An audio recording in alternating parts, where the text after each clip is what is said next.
Yorana Kuraura et bienvenue dans Manava, votre émission info-service pour parler des travailleurs sociaux tellement utiles, voire même nécessaires. Aujourd'hui, vous vous rendrez compte de l'importance du lien social qu'ils créent dans nos communes à travers nos invités. On commence par Terangi Teripaya, responsable de la circonscription d'action sociale de Punauia, Paea à la DSF Yorana. Anna. François Kike, éducateur spécialisé et coordinateur à la Croix-Rouge Compétences. Yorana. Wendy Lishao Maoni, éducatrice de formation et référente technique et éducative de la direction générale de l'association Emauta. Yorana. Et enfin, Gilles Tehuyotoa, directeur de centre aéré. Yorana.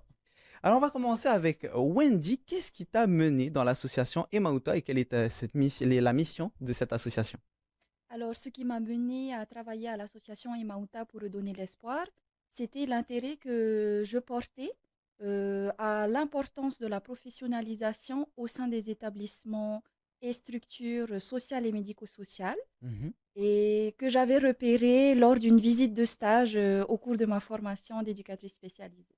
Est-ce que c'était déjà une évidence pour toi de travailler dans ce milieu social? Je pense que ça a été un processus de découverte plutôt, qui a été porté par au départ une sensibilité personnelle, hein, notamment de l'empathie, que j'ai su nommer au cours de ma formation et lors des différents stages où j'ai pu accompagner des personnes en difficulté. Alors, on parle d'accompagnement avec l'association Emauta, mais parle-nous de toutes ces missions en général. Est-ce que tu peux nous donner des exemples de missions de l'association? Alors, les missions de l'association, c'est l'accueil et l'hébergement des personnes en situation d'errance ou en situation de précarité, perte de logement, perte d'emploi ou simplement des difficultés de conflits au sein de la famille qui sont temporaires, de plus ou moins longue ou moyenne durée, hein. Les missions de l'association, c'est de les accompagner, d'accompagner la famille, les personnes en individuel, mais aussi dans le couple, au niveau de la parentalité, mais également de les amener vers un projet de vie qui peut être professionnel ou de réinsertion sociale. Terangi, de ton côté, comment est-ce que la vie t'a mené au début, à la base, à être assistante sociale?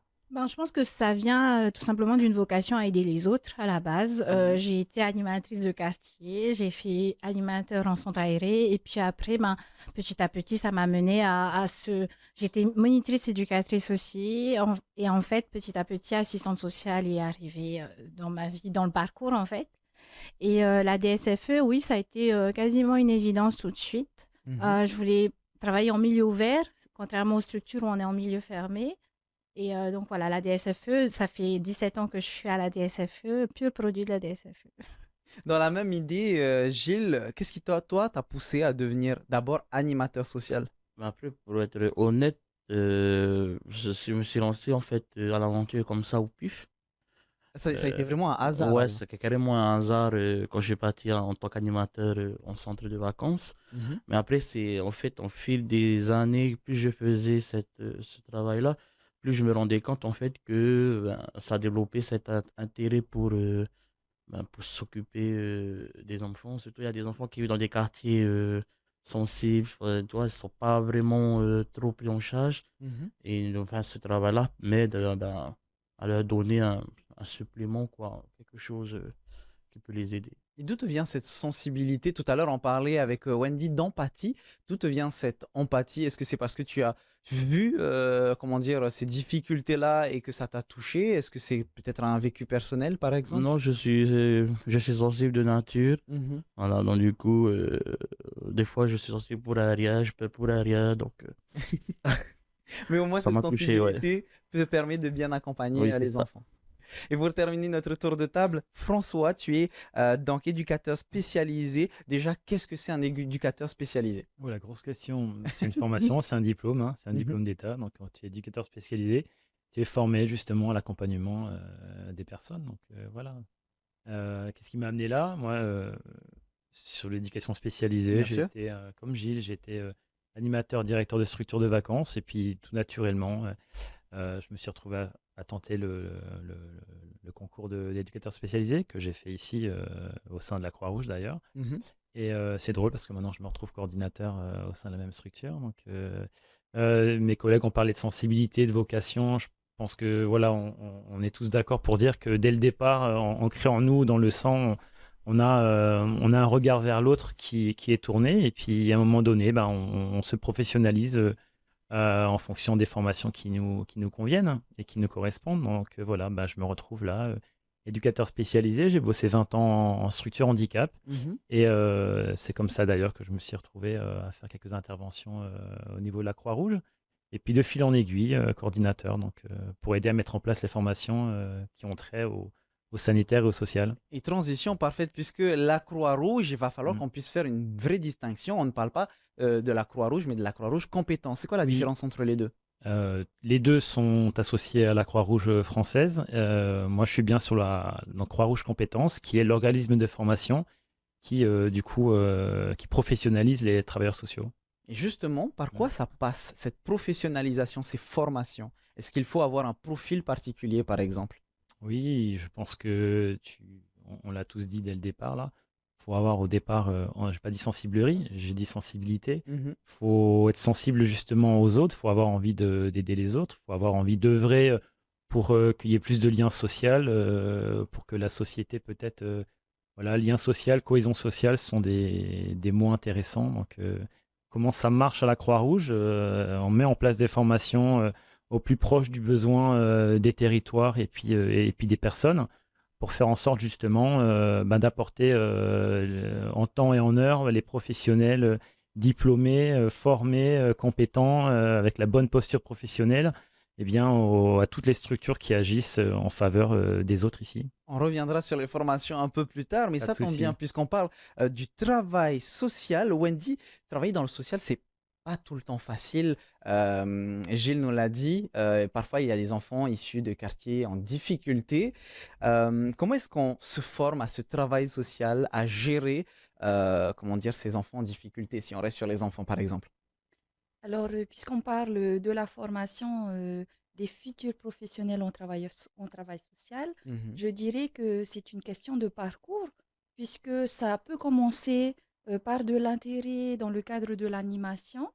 La formation et cet intérêt peuvent déjà se croiser au lycée, puisqu'il y a déjà des cursus scolaires en lien avec économique et social, mais purement social également. Mhm. Donc, ça peut être un parcours par lequel on passe, qui commence par le lycée et qui se consolide et se construit au fur et à mesure du temps en fonction de son propre projet professionnel déjà.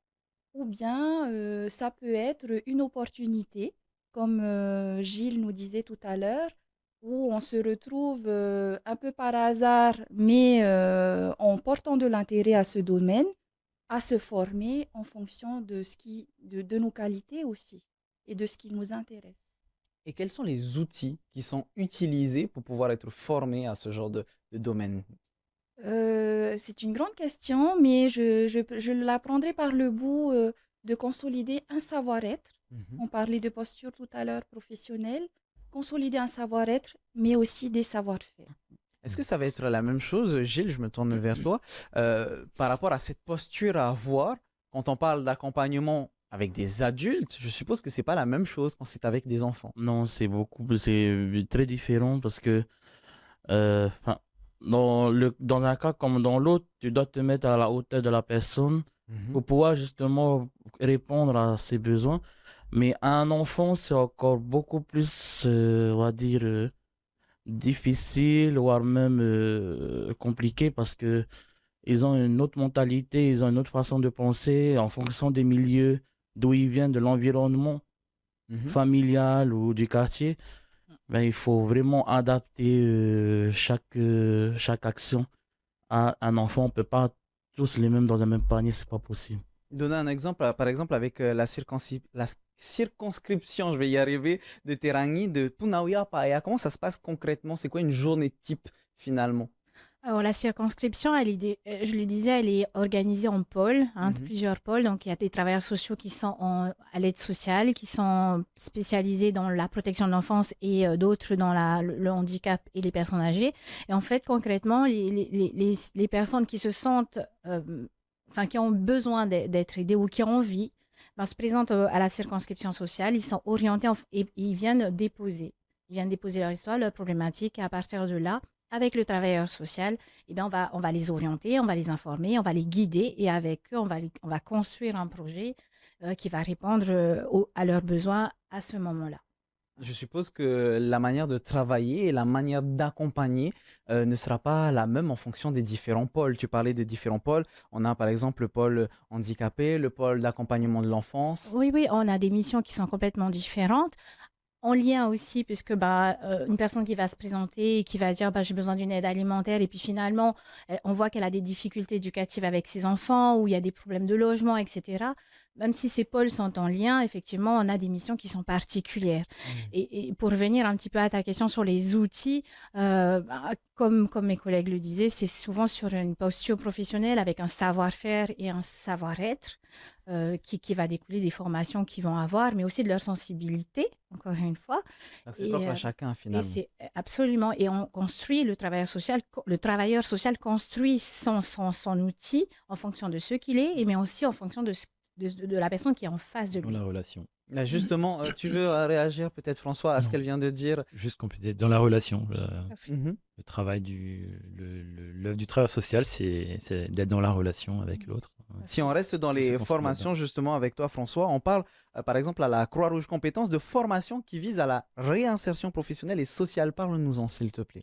Alors, c'est pas l'intitulé de la formation, c'est pas pour aider à la réinsertion par l'activité économique, si c'est ça dont tu veux faire, dont tu veux parler. Mais que ce soit en ce moment à la Croix-Rouge, il y a 5 formations.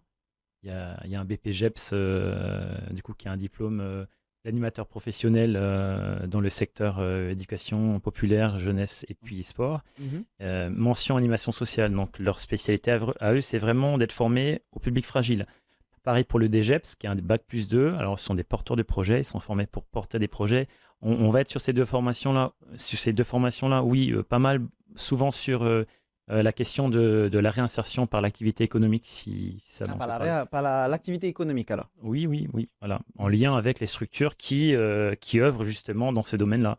On va avoir aussi donc, les formations traditionnelles, qui sont les moniteurs éducateurs, les éducateurs spécialisés, avec 2 formations en VAE. Et puis commence là très bientôt un diplôme DEAES, qui est le diplôme d'accompagnement éducatif et social. Pour suivre un petit peu les 2 discours, que ce soit de Terangui ou de François, Gilles, est-ce que toi-même tu as été formé? Comment est-ce que tu as été formé? Est-ce que ça a été finalement un petit peu sur le tas? Comment ça s'est passé pour toi? Alors, il y a une partie où j'ai été formé sur le tas parce que quand tu es sur place, des fois, tu vois pas sans formation BAFA ou BAFD. Et Alors, BAFA ou BAFD? On va d'abord faire un petit point là-dessus. C'est quoi pour ceux qui ne le Alors, savent le pas? BAFA, c'est le brevet d'aptitude de la fonction d'animateur. Et le BAFD, c'est le brevet d'aptitude de la fonction de directeur. Donc on va dire que le BAFA c'est le niveau 1 et le BAFD c'est le niveau 2? Ouais, voilà, plus on ou va moins. dire comme ça. Ouais. Ok, donc tu as d'abord fait le BAFA et le BAFD et ensuite tu as appris sur le tas, c'est ça? Ouais, voilà. C'est pendant les formations déjà et aussi sur place, quoi. Et ce qui est bien, c'est que la direction de la jeunesse et des sports propose des modules et des formations pour justement compléter notre cursus d'animation ou de directeur. Par exemple, je sais pas moi, sur l'accompagnement de l'enfance, comment être face à une personne qui a des soucis d'handicap. Par exemple, dans un centre de vacances, on peut recevoir des enfants qui ont un handicap, qui ont un handicap. On a eu, dans un des centres de vacances que j'ai fait, une personne qui était sourde. Sourde, et donc du coup, on essayait d'apporter à nos animateurs un supplément, on va dire, un complément pour qu'ils puissent s'adapter avec cet enfant, communiquer avec l'enfant. Alors là, on parle de BAFA, de BAFD, on a parlé aussi de formation avec la Croix-Rouge Compétences, mais comme l'a dit Wendy, on peut déjà se former à partir des études de base. On peut se former aussi à travers du CAP, et d'autres études. Alors, en tête, je n'ai pas toutes les formations, mais je sais qu'il y a plusieurs voies possibles pour exercer le métier de travailleur social avec plusieurs organismes sur le territoire qui font de la formation à différents niveaux. Donc, certainement que ça peut commencer à partir du niveau CAP. Et en restant sur les formations, récemment, la Croix-Rouge Compétences, je reviens vers toi, François, a ouvert une formation de DEAES, j'espère que je l'ai bien dit, C'est ça. qui a été rejoint par 24 personnes. Alors, c'est quoi? Le DES, c'est un des 5 diplômes d'État Mhm. quand on veut se former au carrière sanitaire et sociale. C'est un nouveau diplôme, il regroupe 3 anciens diplômes, les aides médico-psychologiques, les AESH, donc ceux qui accompagnent les enfants à l'école en situation de handicap, et les auxiliaires de vie, que ce soit scolaires ou sociaux. Social. Et du coup, ce nouveau diplôme DES regroupe ces 3 fonctions. C'est le premier, on va dire, c'est le premier maillon justement de l'accompagnement de la personne. Ce sont les travailleurs, ce sont les professionnels qui vont accompagner au quotidien vraiment les personnes dans différents milieux, que ce soit des structures spécialisées, que ce soit à domicile, que ce soit à l'école. Voilà, c'est vraiment Pareil. l'accompagnant Mhm. premier de la personne. Pareil, depuis tout à l'heure, il faut un profil spécialisé pour pouvoir entrer dans cette formation de DAES. Je pense qu'on est tous unanimes là-dessus. Il faut un profil, ouais. Mhm. Un- Ça correspond à quoi ce profil concrètement? Est-ce que tout un chacun peut venir tester et voir ce que ça donne ou non? Il faut vraiment respecter certains critères bien spécifiques. Je me tourne plutôt vers Peut-être Terani, Mélanie. peut-être tu veux réagir. Réagir un petit peu, oui. Je me dis, j'ai essayé de comprendre la question et en fait, je pense qu'il y a pas de profil type. Je pense que c'est vraiment une histoire de parcours, C'est de ça. sensibilité, parce qu'il y a des situations évidemment qui nous amènent à devenir travailleur social dans nos vies, dans nos parcours de vie.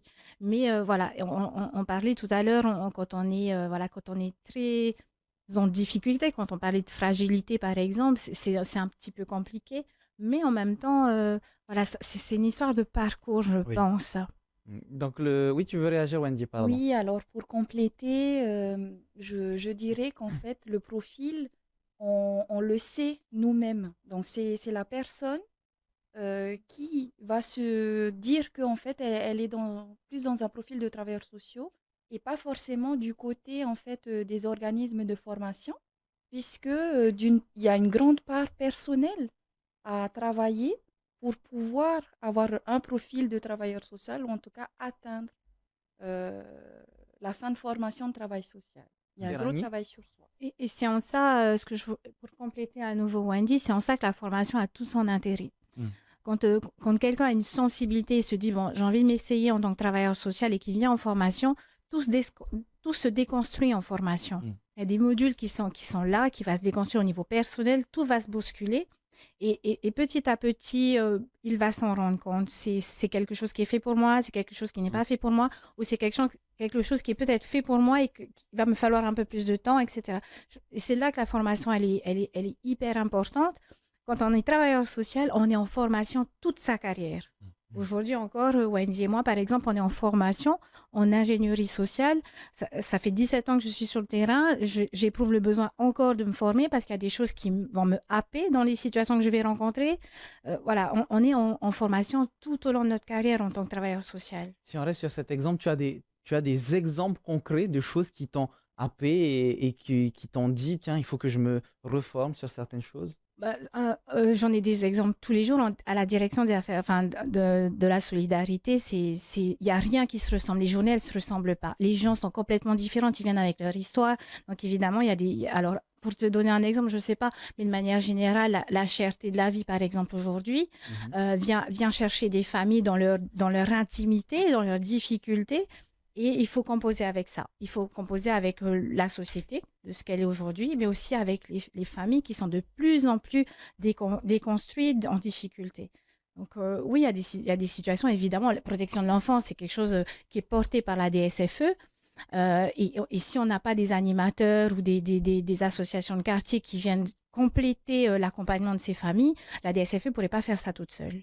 On l'a dit au début de l'émission. Aujourd'hui, vous allez vous rendre compte de l'importance de ce lien social. Justement, François Kiki, tu veux réagir? Je voulais rebondir sur les propos de Wendy et d'Elani. C'est très juste de dire que ce sont des formations qui déconstruisent, qui reconstruisent aussi. Il ne faut pas prendre ces formations à la légère. Il faut des qualités relationnelles indiscutables. C'est un métier qui est technique. Il faut apprendre son métier, il faut apprendre les techniques. Et il faut comprendre ce que c'est que la posture professionnelle. Et ça, c'est vraiment le cœur du métier. Tout à l'heure, je ne sais pas si c'est Wendy on fait avec soi-même, et c'est une question de parcours.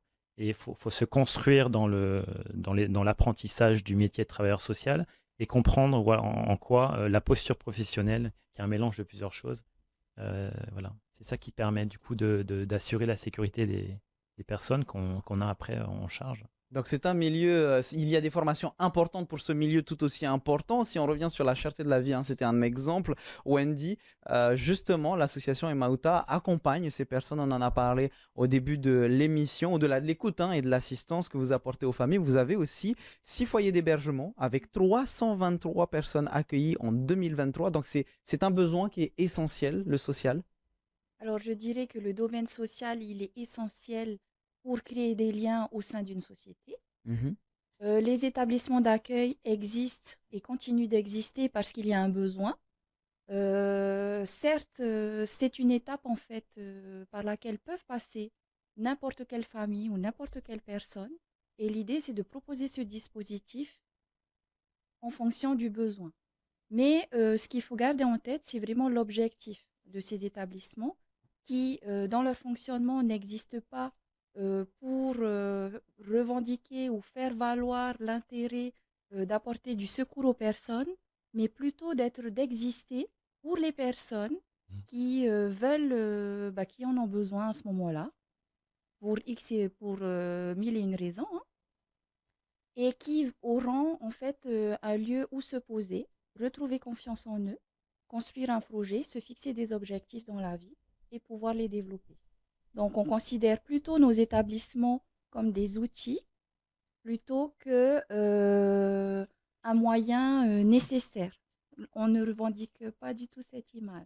Ce que je retiens beaucoup de tous vos discours, finalement, c'est que vous avez tous un bagage pour aider les personnes qui, en face de vous, ont aussi des histoires différentes, des difficultés différentes. Est-ce que, Gilles, dans ton cas, par exemple, avec les enfants, euh, aujourd'hui, tu es directeur de centre aéré, mais quand tu étais animateur, est-ce que tu leur servais aussi parfois de psychologue comme un grand frère pour écouter? Après, c'est vrai que quand tu es animateur en centre de vacances, t'es pas juste là pour occuper les enfants, préparer des activités, les encadrer.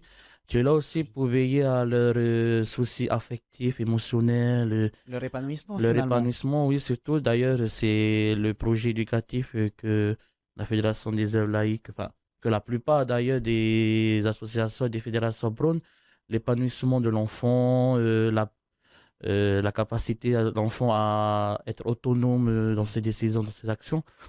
Mais oui, on est là, on n'est pas uniquement là pour les occuper, mais on est là aussi pour pas leur apporter une éducation, parce que c'est les parents qui apportent l'éducation. Mhm. On est là pour aider à leur apporter, on va dire, un complément ou appuyer sur quelque chose qu'ils n'ont pas forcément eu à la maison et qu'en centre de vacances, ils puissent avoir.